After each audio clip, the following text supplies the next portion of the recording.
Hello and welcome back to our YouTube channel Padhai with Guru Chela. My dear BA honours political science first semester students, कैसे हैं आप सब। आशा करता हूं कि आप सभी अच्छे होंगे एंड बेहतर तरीके से अपने सेमेस्टर एग्जामिनेशंस दे रहे होंगे। डियर स्टूडेंट्स, आज यानी कि 2 मार्च 2023 को आप लोगों के डीएससी पेपर 2 IIPT का एग्जामिनेशन जो है काफ़ी अच्छा गया है। आई जस्ट होप कि आप लोगों के अच्छे स्कोर जो हैं आने वाले हैं। इसी उम्मीद के साथ आज हम डिस्कस करने जा रहे हैं आप लोगों के DSC paper 3 which is colonialism and nationalism in India के पास्ट ईयर क्वेश्चन पेपर को। इस वीडियो के माध्यम से हम आपको बताने का प्रयास करेंगे कि किस प्रकार के questions past year question paper के अंदर पूछे गए हैं, उनका आंसर्स जो हैं आप किस वे में लिख सकते हैं एंड सो ऑन। सो आइए वीडियो को स्टार्ट करते हैं एंड देखते हैं PYQ on your DSC paper colonialism and nationalism in India. ये video BA honours political science first semester students के लिए काफ़ी यूजफुल है, काफ़ी ज़्यादा इंपॉर्टेंट है एंड काफ़ी ज़्यादा इन्फॉर्मेटिव है। ये video due regular, DU SOL and NCVEB and other students के लिए भी काफ़ी यूजफुल एंड काफ़ी ज़्यादा इंपॉर्टेंट है। सो आप लोगों से उम्मीद है कि आप इस वीडियो को एंड तक जरूर देखेंगे। अपने जो फीडबैक हैं, अपनी जो क्वेरीज हैं, उनको वाया कमेंट बॉक्स सेक्शन आप जरूर शेयर करेंगे। So dear all, let's begin. And question paper को डिस्कस करने से पहले मैं आप लोगों से एक बात शेयर करना चाहूँगा कि आप लोगों का ये जो डीएससी पेपर 3 है विच is colonialism and nationalism in India, ये जो है CBCS सिस्टम के दौरान जो है ये एक इलेक्टिव पेपर हुआ करता था, जो कि आप लोगों के UGCF के दौरान इसको डीएससी पेपर 3 के तौर पर आप लोगों के फर्स्ट सेमेस्टर में शामिल किया गया है। सो आइए इस वीडियो के माध्यम से देखते हैं कि किस प्रकार के questions past year question paper के अंदर पूछे गए हैं।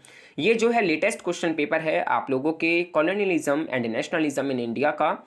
आप देख सकते हैं, आप लोगों को बता दें कि जो CBCS सिस्टम है उसमें कोविड के दौरान जो भी एग्जामिनेशंस हुए वो OBE पैटर्न में कंडक्ट कराए गए, यानी कि ओपन बुक एग्जामिनेशन के पैटर्न में जो सभी के सभी एग्जामिनेशंस हैं वो कंडक्ट कराए गए। तो ये जो है उसी फॉर्मेट का एग्जामिनेशन है, उसी फॉर्मेट का क्वेश्चन पेपर है। आई जस्ट होप कि आप यहाँ पर रिलेट कर पाएंगे किस प्रकार के क्वेश्चन यहाँ से पूछे जा सकते हैं।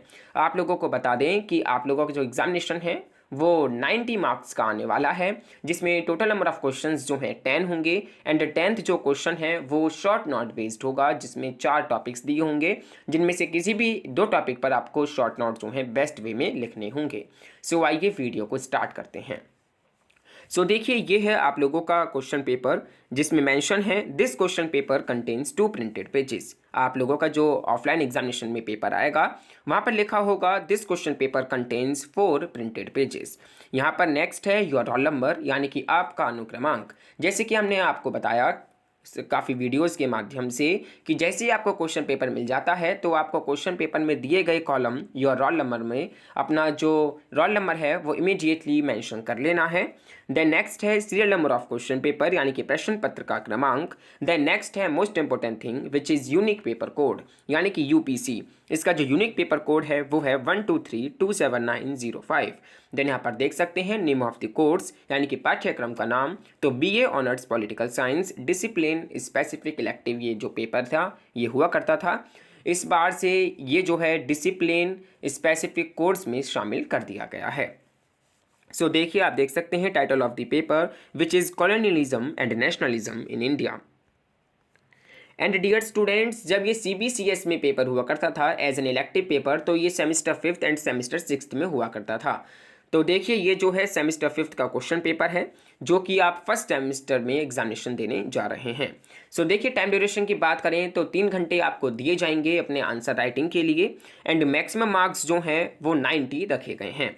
नोट यहाँ पर दिया गया है answers may be written either in English और हिंदी। आप जो है किसी भी एक मीडियम में आंसर्स को लिख सकते हैं, चाहे आप हिंदी मीडियम का यूज़ करें चाहे आप इंग्लिश मीडियम का यूज़ करें, लेकिन आपको थ्रू आउट द पेपर एक ही मीडियम में आंसर्स लिखने होंगे। अटैम्प्ट एनी 4 क्वेश्चन, जितने नंबर ऑफ क्वेश्चन यहाँ पर गिवन है उनमें से आपको एनी 4 क्वेश्चन अटैम्प्ट करने थे। लेकिन आप लोगों का जो इस बार पेपर आने वाला है उसमें टोटल नंबर ऑफ क्वेश्चन 10 होंगे, जिनमें से आपको एनी 5 क्वेश्चन जो है अटैम्प्ट करने होंगे। All questions carry equal marks, सभी के सभी प्रश्नों के जो अंक हैं वो समान रखे गए हैं। सो आइए डियर स्टूडेंट्स, देखते हैं किस वे में क्वेश्चंस को पूछा गया है। तो देखिए क्वेश्चन नंबर 1 है, critically examine the Marxist and subaltern approaches to the study of nationalism in India. Bharat में राष्ट्र के अध्ययन के लिए मार्क्सवादी और निम्न वर्गीय या फिर उपाश्रित उपागमों का आलोचनात्मक परीक्षण कीजिए। आप लोगों को यहाँ पर मैं सजेस्ट करना चाहूँगा कि क्वेश्चन पेपर मिलते ही आपको एटलीस्ट 10 to 12 मिनट्स देने हैं अपने क्वेश्चन पेपर की रीडिंग के लिए। हर एक क्वेश्चन को एटलीस्ट 2 या 3 बार आपको पढ़ना है, समझना है इस कॉन्टेक्स्ट को कि किस वे में क्वेश्चन पूछा गया है, आपको उसका आंसर जो है किस वे में देना चाहिए। तो देखिए क्वेश्चन नंबर 1 में पूछा गया है कि आपको क्रिटिकली एग्जामिन करना है जो मार्क्सिस्ट एंड जो सबल्टर्न अप्रोचेस हैं to the study of nationalism in India, वो आपको यहाँ पर बेहतर तरीके से एक्सप्लेन करने हैं। सो देखिए अगर हम बात करें कि इसका किस वे में आप आंसर्स जो हैं लिख सकते हैं। सो देखिए अगर हम बात करें, जैसे कि आप लोग जानते भी हैं कि जो colonialism and nationalism in India जो है ये एक हिस्ट्री का सब्जेक्ट है एंड हिस्ट्री जो है काफ़ी ज़्यादा इंटरेस्टिंग सब्जेक्ट है जो जिसमें हम स्टडी करते हैं किसी भी हिस्टोरिकल अकरेंस का जो कि फील्ड होती है विद डिबेट्स एंड कॉन्ट्राडिक्शंस। तो देखिए the study of colonialism and nationalism in India has been done from 4 major different perspective. जैसे कि आप लोग जानते हैं कि हम जो colonialism and nationalism in India जो है उसको हम 4 डिफरेंट पर्सपेक्टिव से पढ़ते हैं, जिसमें है इंपीरियलिस्ट अप्रोच, दूसरा है मार्क्सिस्ट अप्रोच, तीसरा है nationalist approach and last one है सबल्टर्न अप्रोच। तो ये 4 डिफरेंट पर्सपेक्टिव हैं, ये जो व्यू पॉइंट्स हैं जिससे हम देखते हैं colonialism and nationalism in India को, इसमें से क्वेश्चन बेसिकली ये पूछा गया है, जिसमें आपको बेसिकली डिफाइन करना है कि क्या मार्क्सिस्ट एंड सबल्टर्न अप्रोचेस हैं to the study of nationalism in India.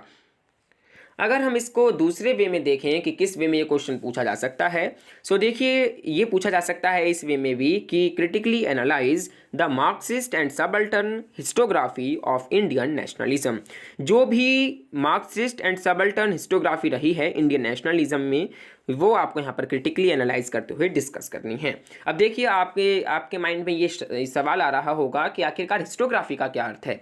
सो देखिए हिस्टोग्राफी हम रेफर कर सकते हैं the study of historical writing और the act of writing history, या फिर आप कह सकते हैं हिस्टोग्राफी हम सिंपली डिफाइन कर सकते हैं as the history of history. So यहाँ पर जो है आपको जो इंडियन नेशनलिज्म है वो मार्क्सिस्ट के द्वारा कैसा रहा है, क्या उनका व्यू पॉइंट्स रहा है, उनका जो पर्सपेक्टिव है वो आपको यहाँ पर डिफाइन करना है, जिसमें आपको अटेम्प्ट करना है to explain the relation of classical Marxist thought to the idea of nationalism. जहाँ पर आपको एक्सप्लेन करना है जो मार्क्सिस्ट की जो हिस्टोग्राफी रही है इंडियन नेशनल मूवमेंट्स की, वो भी आपको यहाँ पर डिस्कस करनी है, जिसमें Marxism as a theoretical framework आप कह सकते हैं किसका, स्टडिंग सोसाइटीज, जो कि एम्फेसाइज करता है on the material relations of the production. अगर हम बात करें रूट ऑफ मार्क्सिस्ट अप्रोच की, तो आप देख सकते हैं हम इनको मार्क्स के वर्क में देख पाते हैं एंड उनकी जो थ्योरी हैं उनके अंदर माध्यम से हम देख पाते हैं। कार्ल मार्क्स जो थे उन्होंने एनालाइज करा रिवॉल्ट ऑफ 1857 को। उन्होंने कहा कि 1857 का जो रिवॉल्ट हुआ as a revolt by feudal elements, जिसमें क्रिटिसाइज करते हैं कि जो नेशनलिज्म है वो एक आइडियोलॉजी है जिसमें हम अपीयर करते हैं क्लास इंडिजीनियस बोर्जियासीज को, ठीक है। While on the other side अगर हम बात करें सबल्टर्न अप्रोच की, यानी कि निम्न वर्ग की, जिसमें हम ले लेते हैं जो दबे कुचले लोग हैं, इवन जो मिडिल क्लास फैमिली है उसको हम इसके अंदर देखते हैं, उनके व्यू पॉइंट से हम देखते हैं। ये जो है पूरी तरह क्रिटिसाइज करता है जो भी other schools for focusing too much on history of elites और हिस्ट्री बाय इलाइट्स पर फोकस करते हैं। ये जो है फोकस करता है, अटेंशन करता है away from the elites and politicians to the history from below. अगर हम बात करें इनकी क्रिटिकली एग्जामिन की, तो आप जैसे कि देख सकते हैं अगर मार्क्सिस्ट अप्रोच को क्रिटिसाइज करें तो एक पॉइंट इसके अंदर ये शामिल हो सकता है कि ये बहुत ज़्यादा फोकस करता है इकोनॉमिक एस्पेक्ट पर, जिसमें ये अंडरमाइन कर देता है जो रोल हैं जो आइडियाज़ के, कल्चर के एंड सो ऑन। ये जो है काफ़ी ज़्यादा कॉन्टेंट, ये जो है काफ़ी ज़्यादा आप कह सकते हैं कॉन्ट्राडिक्टरी है नेचर में। एंड अगर हम while on the other side subaltern approach की बात करें, तो सबल्टर्न अप्रोच क्या है, जिसमें हम ट्राइब्स के बारे में बात करते हैं, पीजेंट्स के बारे में बात करते हैं, या फिर जो प्रोलेटेरिएट हैं, जो मजदूर वर्ग है, और ओकेजनली बात करें तो हम मिडिल क्लास की भी यहाँ पर कहीं ना कहीं बात करते हैं। तो अगर हम इसको क्रिटिकली एग्जामिन करें तो ये जो है रिजेक्ट करता है एवरीथिंग कंसिडर्ड एलिट्स, ठीक है, इसको प्लेस करा गया है मार्जिनलाइज्ड पीपल पर at the centre of the discourse on Indian nationalism. So इस वे में आप जो है कहीं ना कहीं इसका आंसर जो है लिख सकते हैं। आई जस्ट होप कि आपको समझ आ गया होगा कि इस क्वेश्चन के अंदर क्या पूछा गया है एंड किन किन पॉइंट्स के माध्यम से आप थोड़ा बहुत इसके अंदर लिख सकते हैं। देन स्टूडेंट्स, आप लोगों का नेक्स्ट क्वेश्चन है question number 2, which is discuss the major constitutional developments during the 20th century colonial rule. 20वीं सदी और औपनिवेशिक शासन के दौरान प्रमुख संवैधानिक विकासों की विवेचना कीजिए।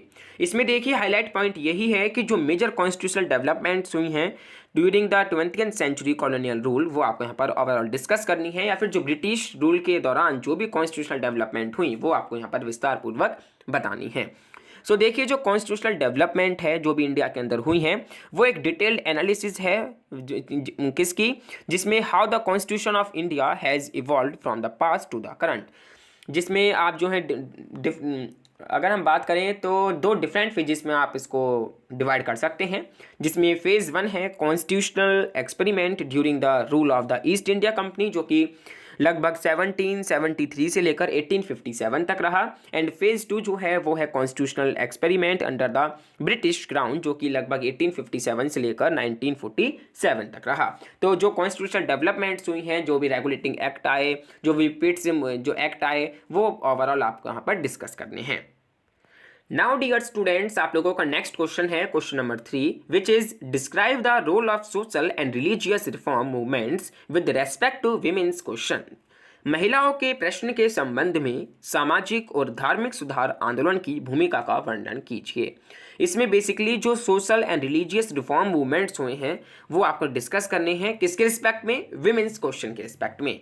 ठीक है, अगर हम बात करें सोशल रिफॉर्म मूवमेंट की जो कि इंडिया के अंदर हुए एंड उसमें जो रोल रहा विमेन का, वो बेसिकली आपको यहाँ पर डिस्क्राइब करना है। अब देखिए जो सोशल रिफॉर्मर्स रहे उनका ये विश्वास था, इस प्रिंसिपल पर विश्वास था कि जो प्रिंसिपल ऑफ इंडिविजुअल है, जिसमें लिबर्टी, फ्रीडम एंड इक्वलिटी की हम बात करते हैं, जिसमें हम ये कहते हैं कि ह्यूमन बींग्स जो हैं वो respective of sex, colour, race, caste और रिलीजन जो हैं सभी इक्वल हैं। तो यहाँ पर इनकी बात करनी है, जो भी सोशल रिफॉर्म मूवमेंट्स हुए वो आपको यहाँ पर डिस्क्राइब करने हैं। जैसे कि अगर हम बात करें विमेंस क्वेश्चन के बारे में, तो जो भी राजा राम मोहन रॉय जो थे वो एक ग्रेटेस्ट सोशल रिफॉर्मर थे भारत के। उन्होंने जो है कंसर्न करा about a number of evil customs planning the Indian society, जिसमें उन्होंने जो सती प्रथा थी उनके खिलाफ आवाज़ उठाई और उसको ख़त्म किया, एंड काफ़ी अदर उन्होंने जो है डेवलपमेंट किए। वहीं अगर हम बात करें तो एक नेम आता है ईश्वर चंद्र विद्यासागर का, जो कि एक अनदर ग्रेट सोशल रिफॉर्मर रहे हैं, जिन्होंने जो कंडीशन थी विडोज़ की वो जो है लीगली उनको सुधारने का प्रयास किया एंड सो ऑन। सो आप इस वे में जो है इसको आंसर दे सकते हैं। ऑन दी अदर साइड अगर हम बात करें आप लोगों के नेक्स्ट क्वेश्चन की, जो कि है question number 4, which is critically examine the significance of the quit India movement in India's freedom struggle. How was the movement different from the non cooperation movement and the civil disobedience movement. Bharat के स्वतंत्रता संग्राम में भारत छोड़ो आंदोलन के महत्व का आलोचनात्मक वर्णन कीजिए। यह आंदोलन असहयोग आंदोलन और सविनय अवज्ञा आंदोलन से किस प्रकार भिन्न था। इसमें देखिए एक ही क्वेश्चन के अंदर डबल ट्रिपल क्वेश्चन पूछे गए हैं, जिसमें पहला है आपको ये बताना है कि आखिरकार क्विट इंडिया मूवमेंट जो है वो क्या था, उसका क्या इंपॉर्टेंस रहा, वो आपको क्रिटिकली एग्जामिन करते हुए यहाँ पर लिखना है। एंड ये जो मूवमेंट था ये किस प्रकार डिफरेंट था नॉन कॉपरेशन मूवमेंट से एंड जो सिविल डिसोबीडियंस मूवमेंट रहा उससे। तो ओवरऑल आप और यहाँ पर आपको क्रिटिकली एग्जामिन करते हुए सबसे पहले क्विट इंडिया मूवमेंट को डिस्क्राइब करना है, उसके बाद जो डिफरेंट पॉइंट्स हैं non cooperation movements and the civil disobedience movement की वो आपको डिस्क्राइब करने हैं। सो डियर स्टूडेंट्स, आप प्लीज़ कमेंट बॉक्स सेक्शन में ये कमेंट कर बताएं कि आखिरकार क्विट इंडिया मूवमेंट जो है उसकी शुरुआत जो है कब हुई। एंड क्विट इंडिया मूवमेंट को जो है हम बता दें, इसको हम इंडिया अगस्त मूवमेंट के नाम से भी जानते हैं या फिर अगस्त क्रांति के नाम से भी हम इसको जानते हैं। ये जो है ऑफिशियली लॉन्च हुआ था इंडियन नेशनल कांग्रेस के द्वारा, जो कि लीड कर रहे थे महात्मा गांधी। एंड ये इसके अंदर जो है क्विट इंडिया जो है भारत छोड़ो जो है इस प्रकार के स्लोगन का यूज़ किया गया। एंड इसमें फर्स्ट ऑफ ऑल जो महात्मा गांधी हैं उन्होंने डू और डाई का जो स्लोगन था वो दिया। तो आप प्लीज़ कमेंट बॉक्स सेक्शन में कमेंट करके बताएं कि क्विट इंडिया मूवमेंट की शुरुआत कब हुई, कब ये लॉन्च हुआ। अगर हम बात करें नॉन कॉपरेशन मूवमेंट की, तो ये जो है सितंबर 4 1920 में इसकी स्टार्टिंग होती है एंड ये 4 February 1922 को ये ख़त्म हो जाता है। एंड अगर हम बात करें सिविल डिसोबीडियंस मूवमेंट की, जो भी गांधी के द्वारा जो है स्टार्ट किए गए, एंड ये जो है 12 मार्च 1930 को स्टार्ट किया गया। तो ओवरऑल इसमें ये आपको बताना है इसमें क्या डिफरेंसेस है, ये क्या इसका सिग्निफिकेंस है, क्या इसका इंपॉर्टेंस है, क्रिटिकली एग्जामिन करते हुए आपको इसका जरूर बताना है यहाँ पर आंसर। देन नेक्स्ट क्वेश्चन है question number 5, which is what were the factors responsible for the formation of Muslim league, discuss. Muslim league के गठन के लिए कौन से कारक उत्तरदायी थे, विवेचना कीजिए। अब देखिए, आपने मुस्लिम लीग के बारे में आई जस्ट होप कि आपने पढ़ा होगा एंड बेहतर तरीके से आप जानते भी होंगे, एंड उसका आपको यहाँ पर बताना है किस प्रकार फॉर्मुलेट हुआ है वो, ठीक है, किस प्रकार उसके लिए फैक्टर रिस्पॉन्सिबल रहे फॉर्मेशन में, ये बेसिकली आपको डिस्क्राइब करना है। सो देखिए, आप लोगों को बता दें कि on 30 December 1906 the all India Muslim league, जिसको हम जानते हैं मुस्लिम लीग के नाम से, वो जो है फाउंड करी गई ढाका के अंदर ब्रिटिश इंडिया में, जिसमें अगर हम बात करें तो AIML जो है वो एक फर्स्ट मुस्लिम पॉलिटिकल पार्टी थी इंडिया की, जिसमें मोहम्मद अली जिन्ना ने ज्वाइन करा 1913 में। अगर हम इसके एक प्रोमिनेंट फैक्टर्स के बारे में बात करें तो ये जो है प्रमोट करता था, जो फैक्टर्स इसके अंदर शामिल किए गए हैं वो इस प्रकार हैं कि इसमें ब्रिटिश प्लान, जिसमें policy of divide and rule की जो पॉलिसी अपनाई अंग्रेज़ों ने, उसका काफ़ी अहम रोल जिसके अंदर रहा है। लैक ऑफ एजुकेशन की इसके अंदर आप बात कर सकते हैं, एंड इकोनॉमिक बैकवर्डनेस की भी आप इसके अंदर बात कर सकते हैं। तो काफ़ी मेजर फैक्टर्स हैं जो कि काफ़ी हेल्पफुल रहे मुस्लिम लीग की फॉर्मेशन में, वो आपको यहाँ पर डिस्कस करने हैं। The next है dear students, last question, which is question number 6. Examine the reasons for the growth of major peasants and tribal movements in colonial India and explain the strategies they adopted. औपनिवेशिक भारत में प्रमुख किसानों और आदिवासी आंदोलन के विकास के कारणों का परीक्षण करें और उनके द्वारा अपनाई गई रणनीतियों की व्याख्या कीजिए। यहाँ पर आपको जो ट्रैवल मूवमेंट्स रहे हैं, जो मेजर पीजेंट मूवमेंट्स रहे हैं, वो आपको डिस्कस करने हैं। उनका जो उनका रीज़न जो है वो आपको यहाँ पर बताना है कि किस प्रकार वो ग्रो हुए हैं एंड सो ऑन, एंड उन्होंने कौन कौन सी स्ट्रेटजीज जो हैं अडॉप्ट की एंड सो ऑन, ये बेसिकली आपको यहाँ पर डिस्कस करना है। सो ये है आप लोगों का पास्ट ईयर क्वेश्चन पेपर, आप लोगों के DSC paper 1 which is colonialism and nationalism in India. I just hope कि आपको यहाँ पर क्लियर हो गया होगा किस वे में क्वेश्चंस को पूछा गया है। OB फॉर्मेट में टोटल नंबर ऑफ क्वेश्चंस जो हैं वो 6 हुआ करते थे, जिसमें से एनी 4 क्वेश्चंस आपको अटैम्प्ट करने होते थे, लेकिन जो आपका एग्जामिनेशन इस बार ऑफलाइन होने जा रहा है इन द UGCF मोड, उसमें टोटल नंबर ऑफ क्वेश्चंस जो है 10 होने वाले हैं। 10th नंबर ऑफ क्वेश्चंस जो है अगेन आपको बता दें कि वो शॉर्ट नोट बेस्ड होने वाला है, एंड जिसमें से आपको यानी 5 क्वेश्चंस को अटेम्प्ट करना होगा। मार्किंग स्कीम की बात करें तो 90 मार्क्स का आपका क्वेश्चन पेपर होने वाला है। So dear students, that's all for today. I just hope you understand each and everything very well. अगर आप लोगों की कुछ भी क्वेरीज या फिर कुछ भी डाउट्स हैं तो आप वाया कमेंट बॉक्स सेक्शन में कमेंट कर सेंड कर सकते हैं। हम पूरी कोशिश करेंगे आप लोगों की कमेंट्स का रिप्लाई करने का, आप लोगों के डाउट्स को as soon as possible clear करने का। आप लोग जो है हमारे टेलीग्राम चैनल को ज्वाइन कर सकते हैं, उसका लिंक हमने इस वीडियो के डिस्क्रिप्शन बॉक्स में प्रोवाइड करा दिया है। वहाँ पर जो भी स्टडी मटेरियल अवेलेबल है ऑन दिस DSC पेपर, आप उसको डाउनलोड करें एंड बेहतर तरीके से अपनी प्रिपरेशन जो है करें। एंड अगर आपको ये वीडियो वाकई पसंद आई है, थोड़ी बहुत भी आपकी इस वीडियो से हेल्प हुई है, तो प्लीज़ वीडियो को लाइक एंड शेयर ज़रूर कर दें, ताकि आने वाली जो स्टूडेंट्स हैं, जो एग्जामिनेशन है, उनके लिए भी हम वीडियोस को जो है बना सकें। आप लोगों का सपोर्ट की हमें बहुत ज़्यादा आवश्यकता है। आप प्लीज़ वीडियो को जरूर लाइक कर दें, शेयर कर दें। अगर आप इस चैनल पर नए हैं तो प्लीज़ नोटिफिकेशन बेल आइकन को प्रेस करते हुए चैनल को जरूर सब्सक्राइब कर लें, ताकि आने वाली वीडियोज़ की नोटिफिकेशन आपको मिलती रहें। सो डियर स्टूडेंट्स, इसी के साथ thank you for watching this video and best wishes for your examination.